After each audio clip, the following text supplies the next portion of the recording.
Loss लेके आ रहे हैं, वो धर्म के आधार पे आप लॉस लेके आ रहे हैं। ये पहला नहीं है।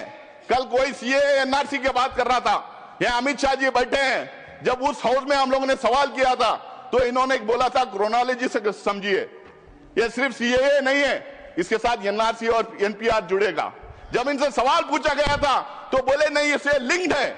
आप कह रहे हैं कि हम धर्म के आधार पे हम किसी की सिटीजनशिप छीन नहीं रहे, लेकिन धर्म के आधार पे आप सिटीजनशिप रोक रहे हैं। ये पहली बार हिंदुस्तान की कॉन्स्टिट्यूशन में ऐसा हुआ है। मुझे नहीं लगता है कि कहीं ऐसा और हो रहा होगा। उसके बाद में 1991 का सेटल्ड क्वेश्चन है sir, 1991 places of worship act का सेटल्ड क्वेश्चन है। उसमें इनके लोग हाई कोर्ट में चले जाते हैं, सुप्रीम कोर्ट में चले जाते हैं उसके खिलाफ। इनके पार्टी के ऑफिस बेयरर्स पिटीशन फाइल करते हैं 1991 प्लेसेस ऑफ वर्शिप एक्ट के खिलाफ में, और मंदिरों के नीचे मस्जिदें ढूंढने का काम करते हैं। आज अगर हमारे देश में हम खोदना शुरू कर देंगे, इतिहास में पीछे चले जाएं, तो किसके नीचे क्या क्या मिलेगा किसको पता है। हम इतिहास को खोदना नहीं चाहिए। बाकी के सारे देश आगे बढ़ने का काम कर रहे हैं, तो हमें इतिहास में जाके खोदने का काम शुरू किए। यहां पे भी उसका प्रोविजन कर दिए।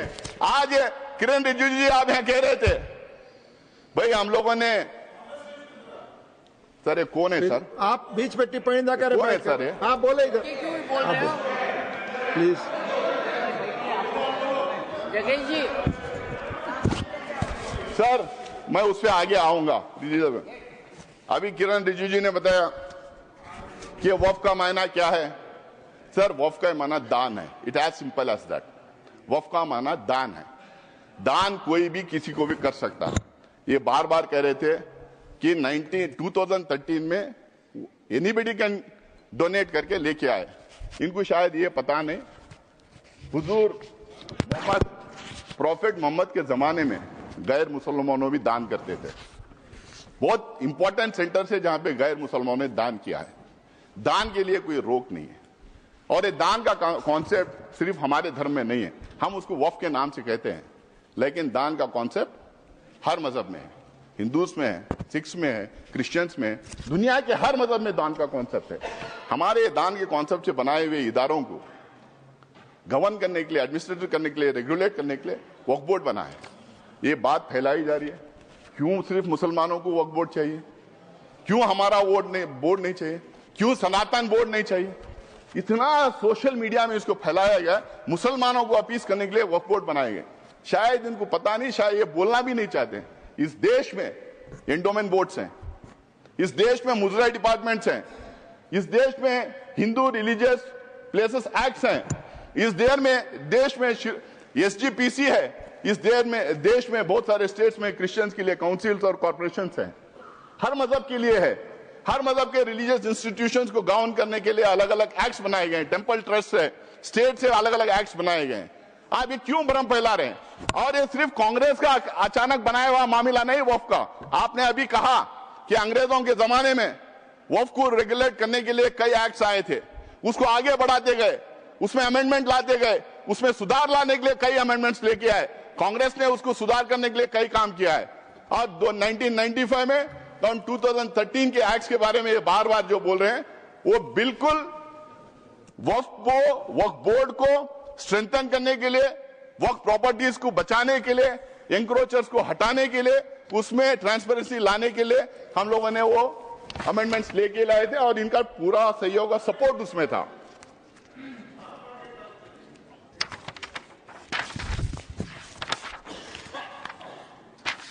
सर इसमें बार बार ये कहा जा रहा, आज भी ये कह रहे हैं कि वक्फ बोर्ड, ये सबसे बड़ा एलिगेशन वक्फ बोर्ड के खिलाफ है सर, और सबसे बड़ा मिस इन्फॉर्मेशन फैलाया गया है। आज भी यहां पे बोल रहे थे कि वक्फ बोर्ड कोई भी जमीन को अपनी जमीन डिक्लेयर कर सकती है। क्या हिंदुस्तान में लॉ नहीं है? क्या रेवेन्यू रूल्स नहीं है? क्या प्रॉपर्टी रूल्स नहीं? मतलब कहीं पे भी हम टवल डाल दें और हमारी बना लें? हम ट्रेनों में चलते हैं, ट्रेनों में नमाज पढ़ते हैं, फ्लाइट्स में नमाज पढ़ते हैं, तो नमाज पढ़ ले तो क्या ट्रेन हमारी हो गई? क्या फ्लाइट हमारी हो गई? क्या वक्फ में उसको लिखवा दें? वक्फ को जो पावर दिया था, अगर वक्फ बोर्ड के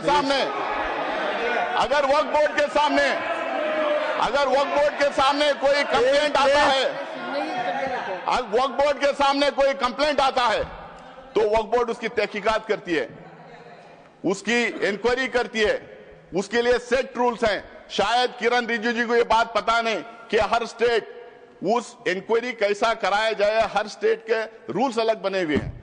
मैं वक्फ बोर्ड का मेंबर पिछले 6 साल से हूं सर, कर्नाटका में 6, अब 7वां साल कंप्लीट कर रहा हूं। तो वहां पे ये आपको इंक्वायरी तो बोले प्लीज। पूरा इंक्वायरी होने के बाद में सर्वे कमिश्नर उसको सर्वे करता है, कलेक्टर उसको चेक करता है, फिर उसके बाद में स्टेट गवर्नमेंट को जाता है, स्टेट गवर्नमेंट उसको वेरीफाई करती है, उसके बाद में वक्फ गेजेट उसके बाद में सरकार उसको गेजेट करती है। उसके बावजूद भी अगर कोई संतुष्ट नहीं है तो ट्राइब्यूनल में जा सकता है। अगर वहां भी कोई अगर वहां भी उसके खिलाफ अगर डिसीजन जजमेंट आता है, अगर वहां पे वो कन्विंस नहीं है तो वो कोर्ट में जा सकता है। आज ये कह रहे हैं कि कोर्ट में रिव्यू नहीं कर सकते, कोर्ट में बिल्कुल रिव्यू कर सकते हैं। अगर कोर्ट में रिव्यू नहीं कर सकते तो हाई कोर्ट में और सुप्रीम कोर्ट में वक्फ के इतने केसेस कैसा हो रहे हैं, हाई कोर्ट में और सुप्रीम कोर्ट में। माननीय गृह मंत्री कुछ कर दे जी प्लीज। मान्यवर, मैं सदस्य को बीच में टोकना नहीं चाहता, शायद वो भोले भाव से गलत इंफॉर्मेशन सदन के सामने रख रहे हैं, तो मैं थोड़ा करेक्ट करना चाहता हूँ। मान्यवर Jairam ji please chair has given time. क्या कह रहे हैं आप रमेश जी, क्या कह रहे हैं? मैं मान्यवर जी प्लीज मान्यवर आप बोले जो डिस्प्यूट है वो इतना ही है कि अगर ट्रिब्यूनल के फैसले से कोई असंतुष्ट है तो ये भूमि का मामला है, इस पर सिविल सूट होना चाहिए। सिविल सूट में अधिकारों के बहुत वाइड रेंज होती है। इन्होंने इस पर अपील का प्रोविजन 2013 के कानून में रखा ही नहीं है, तो रीट के कार्य क्षेत्र में हाईकोर्ट के सामने जाता है। रीट का कार्य क्षेत्र बहुत संकरा होता है, तो जो ट्रिब्यूनल का फैसला होता है वो फाइनल होने के चांसेस 99% हो जाते हैं। जिनकी भूमि है इसका अधिकार जाता रहता है। मान्यवर, एक गलतफहमी फैला रहे हैं।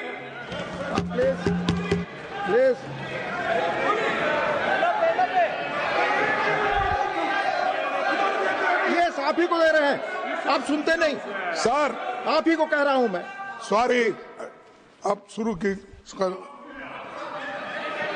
देखिए साहब, वो बात कर रहे हैं और हमने रिजिजू जी साहब का तो बहुत शांति के साथ सुना, और रात में भी कल आपका भाषण वहां पर भी टीवी में पूरा सुना। कम से कम वो जो उन्होंने तैयारी करके लाए हैं, उन्होंने भी पढ़ के आए, वो तो कोई ऐसे वैसे बात नहीं कर रहे हैं।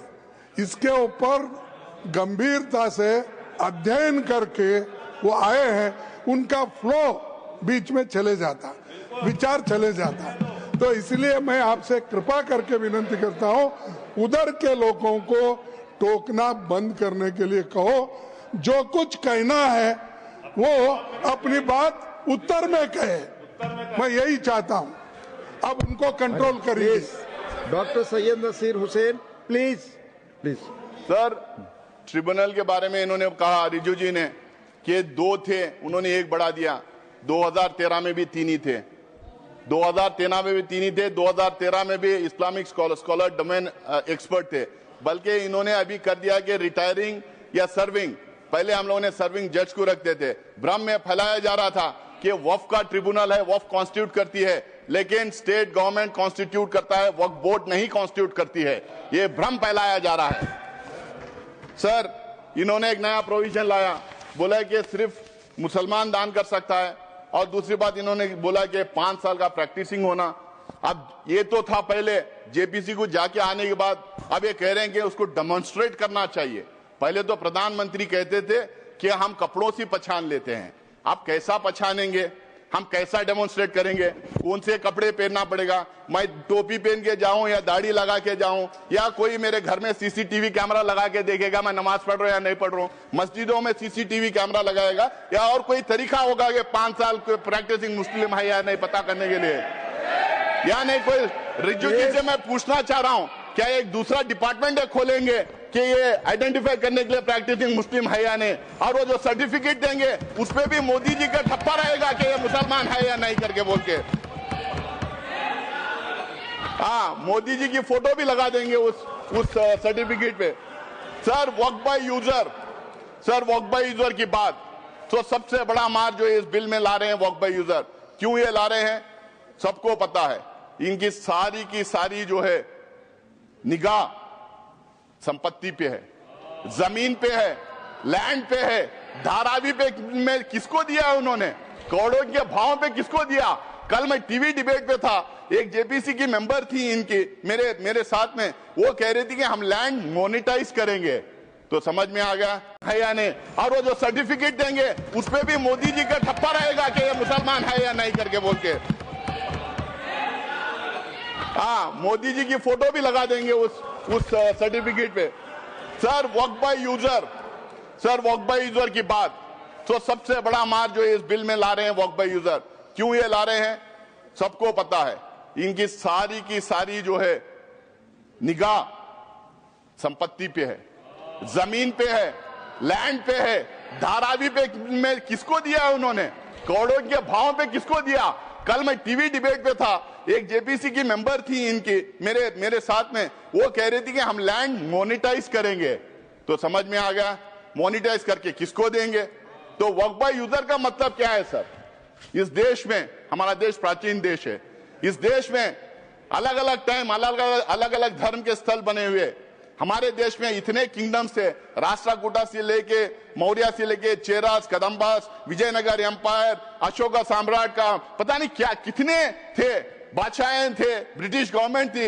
यहाँ पे सिर्फ मस्जिद की बात नहीं सर, इस देश में बहुत खूबसूरत मंदिरें बने, जबरदस्त मॉन्यूमेंट्स हैं देखने के लायक, गुरुद्वारास हैं, चर्चेस हैं, मस्जिद हैं। अगर आप 400, 500, 600 साल पुराने इमारतों के कागज पूछेंगे, तांबे में, पीतल में जहां लिखा था, कहां से ढूंढ के लाएंगे। उसका प्रूफ सिर्फ ये है, ये हर समुदाय के लिए सही है कि those properties, those institutions exist even today and they are in long usage. That is the proof of that being in waqf. There is waqf by user, there is temple by user, there is gurudwara by user, there is church by user, there is mata by user, there are so many religious institutions by user. किसका proof मांगेंगे। जब हमने बोला तो ये बोले कि हम प्रोस्पेक्टिवली अब ये करेंगे, रेट्रोस्पेक्टिवली नहीं देखेंगे। भाई जो रजिस्टर्ड नहीं है वक्फ बाय यूजर, अगर 200-300 साल पुरानी है तो उसको कैसा मानेंगे आप ये कह रहे हैं कि और दूसरा उसमें ये बोल रहे हैं कि डिस्प्यूटेड है। तो मैं प्लेसेस ऑफ वर्शिप टैग की बात कर रहा था, अगर डिस्प्यूटेड है, गवर्नमेंट है, तो फिर हम नहीं करेंगे।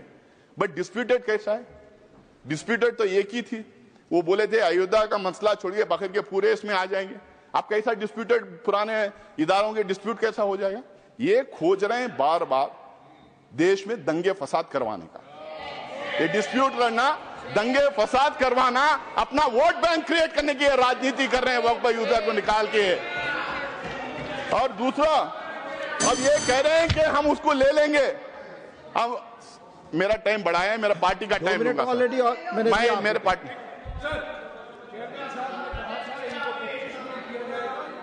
पार्टी का समय बाकी है, इनको 25 मिनट दीजिएगा। और उससे ज्यादा साहब ने कहा था। प्लीज तो सर अब एक बोल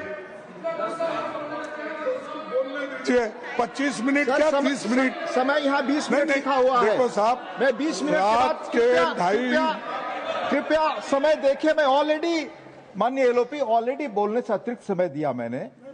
प्लीज आप मैं ले रहा हूं सर। आप बोल सर दूसरा सर आप ये कह रहे हैं कि वक्फ बाय यूजर ऐसा ही रहेगा जो रजिस्टर्ड है, और दूसरी तरफ कह रहे हैं कि पोर्टल हम नया ला रहे हैं और उस पोर्टल में हर एक वक्फ को फिर दोबारा रजिस्टर करना पड़ेगा। भाई वक्फ बाय यूजर वो रजिस्टर्ड हो गया तो सीधा उठा के डाल लीजिए उसमें, आप फिर दोबारा उनको क्यों रजिस्ट्रेशन करें? आप चाह रहे हैं कि फिर वो दोबारा पेपर उससे मांगे, आप पेपर ना दें, फिर आपके लोग जाके दंगा फसाद करें और आपका वोट बैंक बढ़ता रहे। ये आपका वो है। सर तीसरा ढांचे की बात कर रहा हूं मैं, ये बहुत जोर जोर से रिजू जी बोल रहे थे कि ये सेक्युलर कैरेक्टर है वक्फ बोर्ड का। वक्फ बोर्ड का सेक्युलर कैरेक्टर है। वक्फ बोर्ड सिर्फ एडमिनिस्ट्रेशन और गवर्नेंस नहीं देखती है, वक्फ बोर्ड रिलीजियस अफेयर्स में भी दखलंदाज करती है, रिलीजियस अफेयर्स भी देखती है।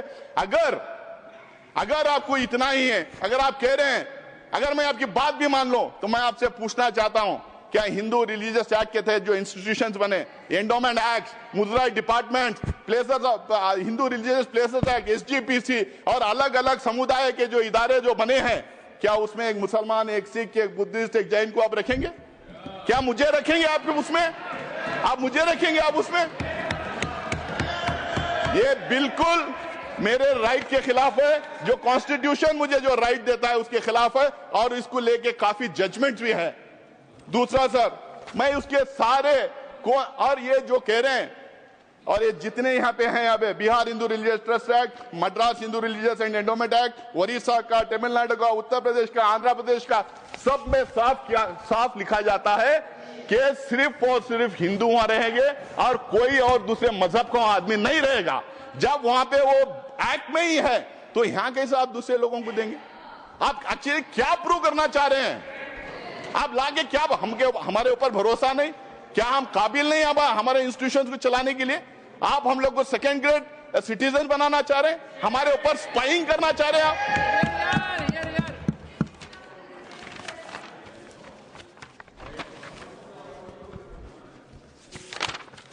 सर सीईओ को लाने की बात थी कि मुस्लिम सीईओ नहीं रहेगा, दूसरा रहेगा। वहां पे भी मैं तमिलनाडु, तेलंगाना, आंध्र प्रदेश के मैं एक्ट बताता हूं, वहां पे भी कहा गया। Sir finally sir please finally नहीं, मैं थोड़ा टाइम लूंगा, खत्म करें। नहीं फाइनली अब 25 मिनट हो गए sir. Finally sir, finally please do not take sir नहीं, फाइनली 3-4 इश्यूज के बारे में बोलूंगा सर। रिजू जी कल भी बोले, आज भी बोले, 123 प्रॉपर्टीज को लेके भ्रम फैलाया जा रहा है। ये सारे के सारे 123 प्रॉपर्टीज आके या तो दरगाह है, या तो मस्जिद है, या तो खबरस्तान है, या तो ईदगाह है। ये झूठ है। ऑथेंटिकेट करो, ऑथेंटिकेट करो। उसकी लिस्ट में आपको देना चाह रहा हूं ऑल 120 और इसको आपकी बात जयराम जी, धन्यवाद। Jairam ji, another 5 minute, another 5 minute, Radha Mohan Das Agrawal. नहीं आपकी बात माननीय, जो भी असंसदीय शब्द अगर आप इस्तेमाल करेंगे वो रिकॉर्ड में नहीं होगा। Please please.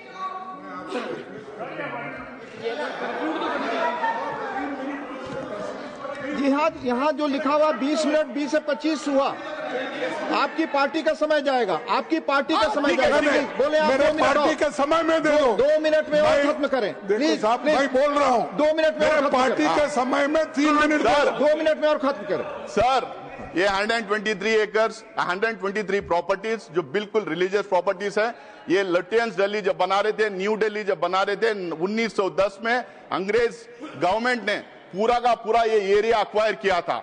जब मुसलमान जाके उनके मिले, वो बोले कि ये 123 प्रॉपर्टीज वक्फ के पास ही रहेंगे, पोजीशन उनके पास ही रहेगा, बट गवर्नमेंट का नाम रहेगा जब तक ये सिटी नहीं बन जाती। बनने के बाद उन्होंने दोबारा वापस उसको वक्फ को दिया था। आज भी, जब से लेके आज भी 123 प्रॉपर्टीज ये पोजीशन वक्फ में ही है, बिल्कुल वक्फ में ही है। और जब 2013 में गवर्नमेंट 2013 में जब इसको डी नोटिफाई करने की बात आई, सरकार ने हाई कोर्ट ने सरकार को बोला था कि आप जल्द से जल्द इसका रिजॉल्व करो। तो जल्द से जल्द रिजॉल्व करने के चक्कर में उस टाइम पे डी नोटिफाई किए। आज इन्होंने 1 मैन कमीशन बनाया था, उसका रिपोर्ट सबके सामने क्यों ना रख देते? उसको पारी कर दिया। 2 मैन कमीशन बनाया था, उसका रिपोर्ट रख दीजिए लोगों के सामने, आपको पता चल जाएगा वो प्रॉपर्टीज हैं या ना है। ये झूठ बोलना, लोगों को गुमराह करना, मिसगाइड करना बंद करें। दूसरा सर, ओके सर, ओके खत्म हुआ, सर। दूसरा सर, नहीं खत्म हुआ, हमारे पार्टी का टाइम ले रहे हैं सर। जितना उन्होंने बोल दिया, येलोपी ने बोल दिया, येलोपी ने बोल दिया सर, येलोपी ने बोला। दूसरा केरला की बात ये करते हैं, केरला की बात ये करते हैं, केरला की बात ये करते हैं। मैं इनको ऑथेंटिकेट करने के लिए कहता हूं, वक्फ बोर्ड कभी ये नहीं क्लेम किया उनकी प्रॉपर्टी है। कोर्ट ने 2 टाइम ये डिक्लेयर किया वक्फ प्रॉपर्टी है। तीसरी बार जुडिशियल कमीशन ने कहा वक्फ प्रॉपर्टी है। लेकिन मैं आज भी यहां पे कहता हूं, कांग्रेस पार्टी की तरफ से मैं कहना चाहता हूं, जितने गरीब लोग वहां रह रहे हैं, जो फिशरमैन है, पूरे एनडीए की तरफ से मैं कहना चाहता हूं, जो फिशरमैन है, जो गरीब है, जिन्होंने जमीन खरीदी थी, कुछ लोग ऐसे ही रह रहे हैं, उनका इंटरेस्ट प्रोटेक्ट किया जाएगा, उनको वो जमीन दिलाई जाएगी। लेकिन वक्फ बोर्ड को बात करना बंद करें। डॉक्टर धन्यवाद। No nothing sir. Doctor Radha Mohan Das Agarwal, no more, no please. बैठा दें, नहीं जा रहा रिपोर्ट, आप बोले। माननीय उपसभापति महोदय।